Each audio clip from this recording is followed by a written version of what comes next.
जैसा कि यहाँ जिक्र किया गया कि महायान धर्म के योग को हीनयान में न लगाना चाहिए। आचरण को छोड़ सूत्र और मंत्रों के पाठ मात्र से पुण्यार्जन का प्रलोभन न देना चाहिए। ये बहुत स्पष्ट यहाँ पर बात कही गई है कि जैसा कि हम लोग अक्सर कहते हैं कि महायान, हीनयान, वज्रयान, तो बुद्ध के ये रास्ता है, बुद्ध के द्वारा बताए गए व्यवस्था है। और कभी कभी हम लोग की इतनी छोटी सोच हो जाती है कि किसी एक चीज को लेकर के बाकी की चीजों को नकार देते हैं।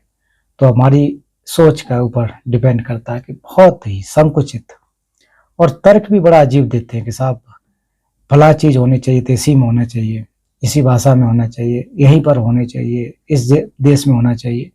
बहुत छोटी सोच है, बहुत छोटी सोच।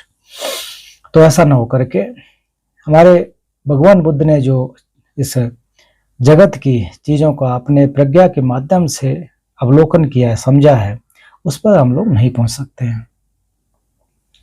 हम लोग नहीं पहुंच पाएंगे क्योंकि हम लोग अभी अविद्या के अधीन हैं। अविद्या बहुत ज्यादा एक तरह से पहाड़ जैसी हमारे चित्त पर है, तो उसको जब तक रहेगा तब तक हम उस पहाड़ के पीछे क्या है नहीं देख सकते हैं। तो उसके लिए केवल और केवल अविद्या को हटाने के लिए प्रज्ञा की आवश्यकता होगी। तो प्रज्ञा के बिना संभव नहीं हो सकता। कह रहे महायान धर्म के योग को हीनयान में न लगाना चाहिए। तो यह पंथ परंपरा वाली बात बिल्कुल हमको नहीं सोचना है कि तिब्बती लोग, चाइनीज लोग या फिर अन्य अन्य देशों के लोग, मंगोलियन, ये महायानी हैं। हम भारत के लोग जो इधर उत्तर प्रदेश, बिहार, महाराष्ट्र इत्यादि, हम हीनयानी हैं।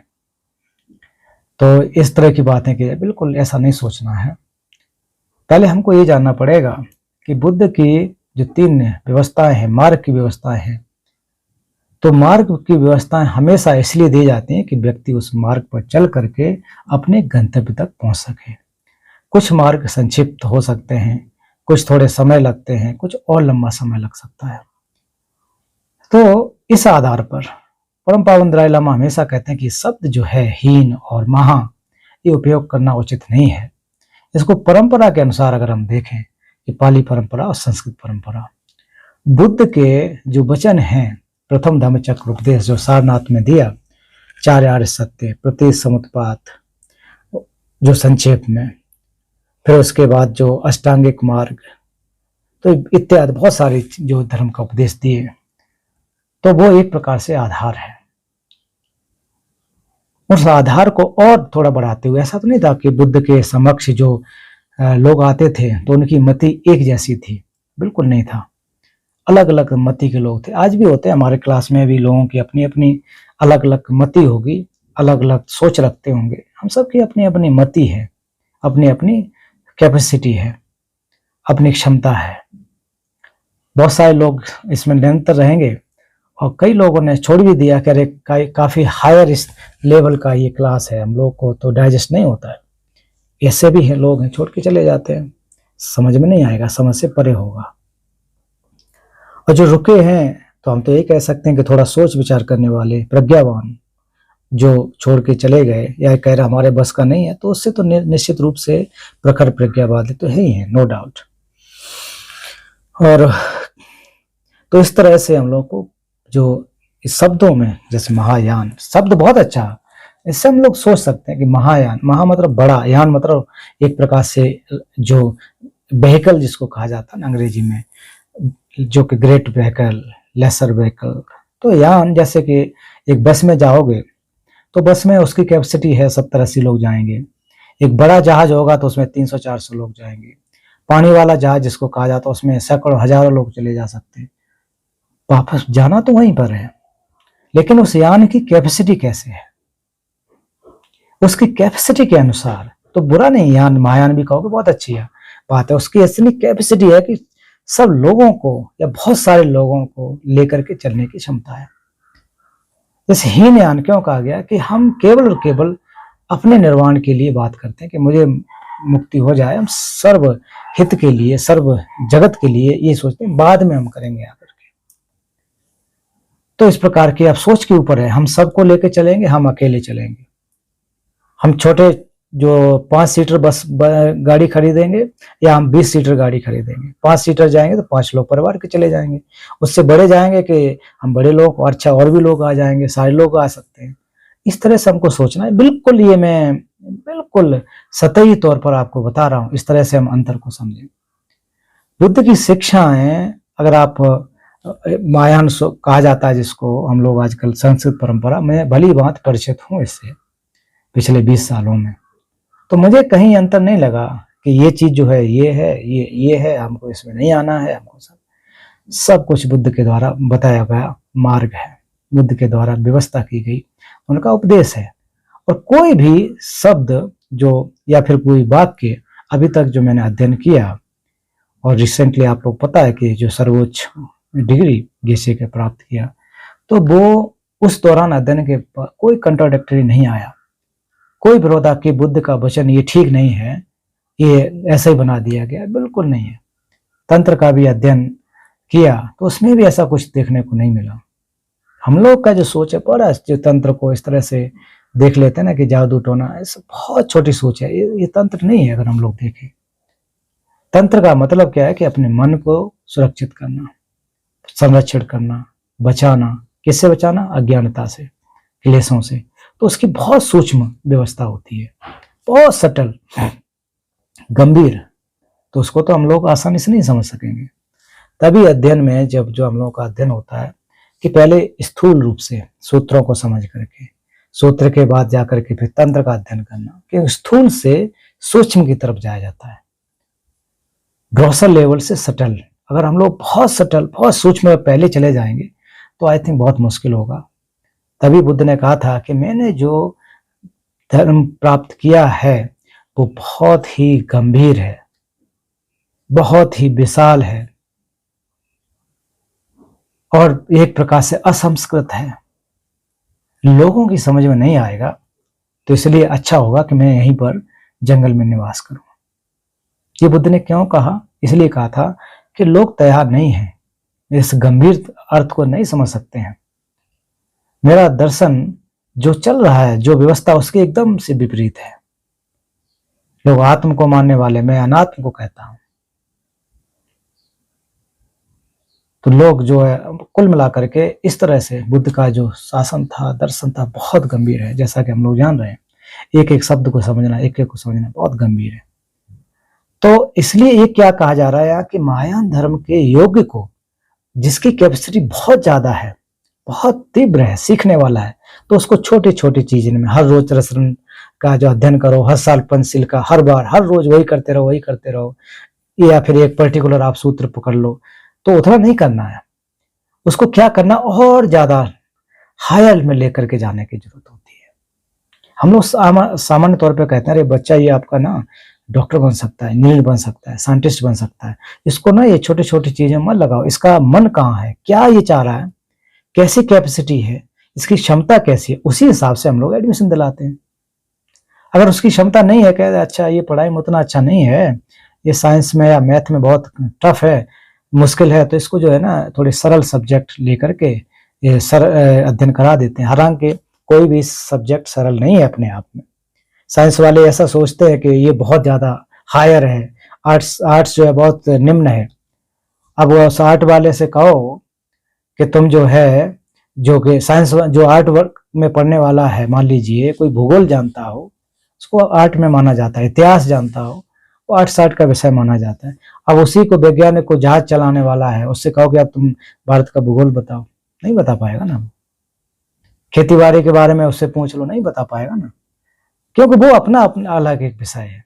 जो खेती बाड़ी के बारे में अध्ययन करता है, उससे कहो जाकर के आप जहाज चला लो, नहीं जहाज चला सकता ना। तो हर एक का अपना अपना फील्ड होता है। इसमें हम लोग कभी बड़ी हीन रहती है, अरे ये तो कुछ भी नहीं है, मैंने साइंस पढ़ा हुआ है, मैं तो साइंस पढ़ा, मैंने मैथ पढ़ा, ये तो कुछ भी नहीं, ये तो क्या इतिहास बोल रहा है, भूगोल बोल रहा है। तो बिल्कुल ये छोटी सोच, बहुत छोटी सोच है। हर विषय अपने आप में एक महत्व रखता है।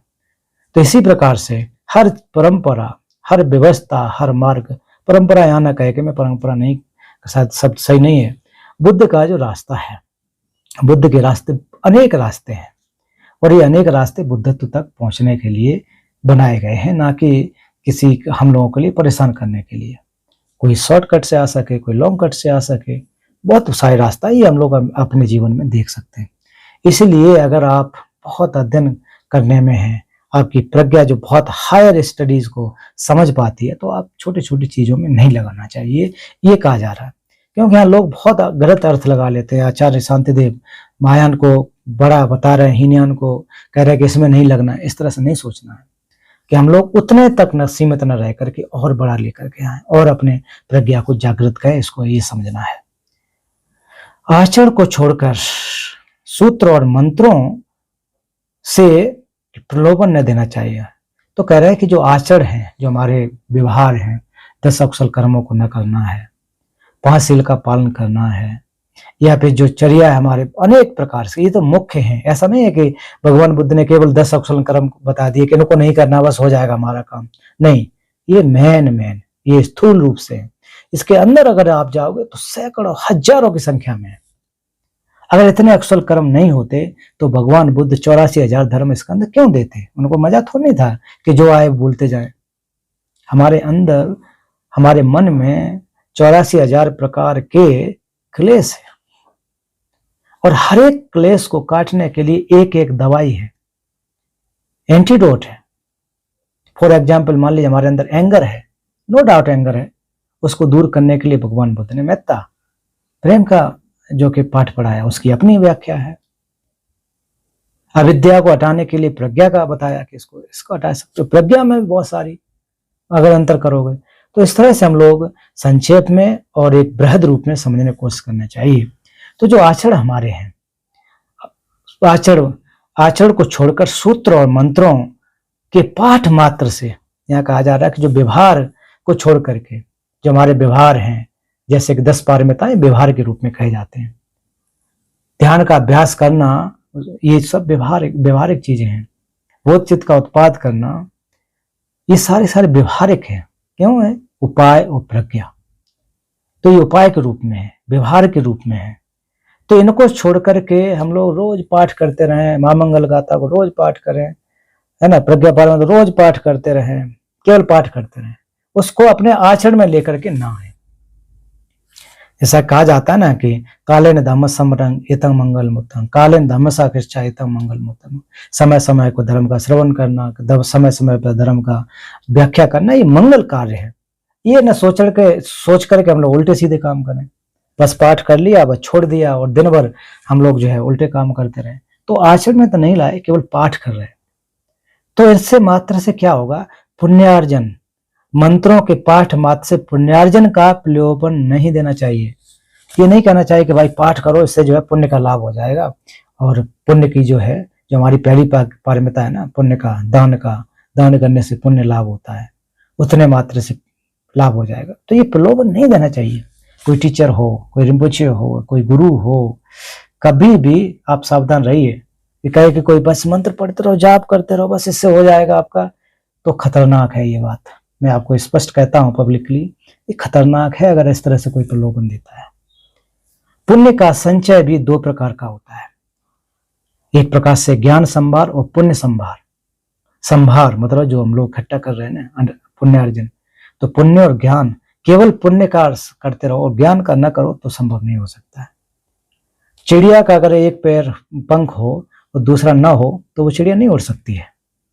इसलिए हम लोगों को दोनों पंख वाला व्यक्ति बनना है कि केवल पाठ। बहुत लोगों की बड़ी मतलब सोच में देखता हूँ बहुत छोटी, अरे ये सब इतने 20 साल बाद से क्या फायदा है डिबेट करके, क्या पढ़ने से होता है, इससे अच्छा तो ध्यान करो, विपස්සना जाओ, उससे ही हो जाएगा। संभव नहीं है, संभव नहीं है। विपස්සना तभी करेंगे जब आप जानोगे किस पर अभ्यास विपස්සना करनी है हमको। नहीं तो शरीर को कष्ट देना है ना, ऐसे पूरा बैठ के 10-15 दिन शरीर को रीढ़ की हड्डी करके बैठे, सांस को देखते, उससे नहीं हो सकता ना। लेकिन ऑफ कोर्स ये भी हमें जरूरी, क्यों? हमें अपने चित्त को स्थित करना है, अपने चित्त को लगाना है, एक जगह स्थिर करना है, अवलोकन करना है। अब केवल हम शरीर को अवलोकन करते रहें, उससे कुछ लाभ नहीं होगा। श्वास को देखते रहें, इससे नहीं होगा। इसलिए जो स्मृति प्रस्थान, उसमें जो 4 प्रकार के है ना, तो जो हमारा काय और वेदना पर न जाकर के धर्म पर भी जाना है हमको। धर्म मतलब वस्तुओं पर जाना है, चित्त को भी हमने देखना है, तो हम लोग दो ही चीजें क्यों छोड़ते हैं? या फिर केवल अध्ययन करते रहें उससे ही बुद्धत्व की प्राप्ति हो जाएगी? वो भी संभव नहीं है।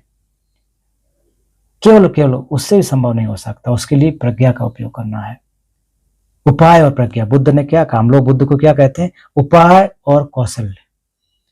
उपाय और प्रज्ञा से युक्त हैं बुद्ध। तो बुद्ध ने दोनों को देखा। बुद्ध ने क्यों ध्यान करना, या फिर वो 6 साल तक जो बहुत शरीर को कष्ट दे रहे थे, क्यों छोड़ा? उन्होंने कहा कि केवल इससे लाभ नहीं होगा, हमें उपाय को लेना है, उपाय के साथ साथ प्रज्ञा का उत्पाद करना है। तो इसलिए हम लोग बड़े ही उपाय के साथ स्किलफुल होकर के, अंग्रेजी में स्किलफुल जो कहा जाता है कि स्किलफुल होकर के, प्रज्ञावान होकर के, उपाय कौशल होकर के प्रज्ञा का जागृत करना है। जब ये दोनों हमारे साथ में होंगे तो निश्चित रूप से हम भवचक्र के बंधन को काट सकेंगे। क्यों? ठीक है, बिल्कुल हम लोग को क्लेश आवरण हटा सकते हैं। क्लेश आवरण हटाना मात्र से क्या हम परम सुख की प्राप्ति कर सकेंगे? क्या नहीं कर सकेंगे ना। 2 प्रकार के आवरण आप लोग को याद होगा, क्लेश आवरण, ज्ञेय आवरण। तो आपको सुना होगा, याद करना टेक्निकल शब्द जो हैं, तो हम लोग को कौन से? क्लेश आवरण और ज्ञेय आवरण। तो जब तक इन 2 आवरणों को नहीं हटाएंगे बुद्धत्व की प्राप्ति संभव नहीं है। क्लेश आवरण हटाने से हमारे क्या हो सकता है कि हमारे अंदर के जो क्लेश हट सकते हैं, लेकिन क्लेशों के जो इम्प्रिंट्स हैं, जो छाप है, वो नहीं हट सकते हैं। और जब तक ये छाप नहीं हटेगी तब तक हम सर्वज्ञता को प्राप्त नहीं कर सकते। अरहत बन जाओगे, अरहत बन सकते हैं, लेकिन बुद्धत्व की प्राप्ति नहीं कर सकते। बुद्धत्व की प्राप्ति तभी संभव होगी जब ज्ञेय आवरण को, जो कि कौन से अंग्रेजी में कहा जाता है कि जो ऑब्स्कुरेशंस होते हैं ना, जो कि एफ्लेक्टिव एंड कौन से क्या कहे जाते हैं? कॉग्निटिव। 2 प्रकार के, ज्ञेय आवरण, क्लेश आवरण, ज्ञेय आवरण। इनको जब तक नहीं हटाओगे बुद्धत्व की प्राप्ति नहीं होगा। तो इसलिए केवल मैं क्यों कह रहा हूं कि पाठ करते रहें सूत्रों का, मंत्रों का, उससे पुण्य प्राप्त होगा, नो डाउट। परिक्रमा करना, सूत्र का पाठ करना अपने आप में मंगल कार्य है, लेकिन उससे बुद्धत्व की प्राप्ति संभव नहीं है। बुद्धत्व की प्राप्ति अगर करनी है तो केवल और केवल एक ही तरीका है, प्रतिसमुत्पाद की गहरी समझ। भगवान बुद्ध सालिसतम सूत्र में क्या कहते हैं? जो धर्म को देखेगा, वस्तुओं को देखेगा, और कैसे देखेगा? प्रतिसमुत्पन्न के रूप में। स्वभाव से सिद्ध नहीं है उसको अगर देखेगा तो वो बुद्ध को देखेगा। बुद्ध को देखने का मतलब शाक्यमुनि बुद्ध को देखना नहीं है। बुद्ध को देखने का मतलब कि जो सर्वज्ञता उसको समझ सकता है।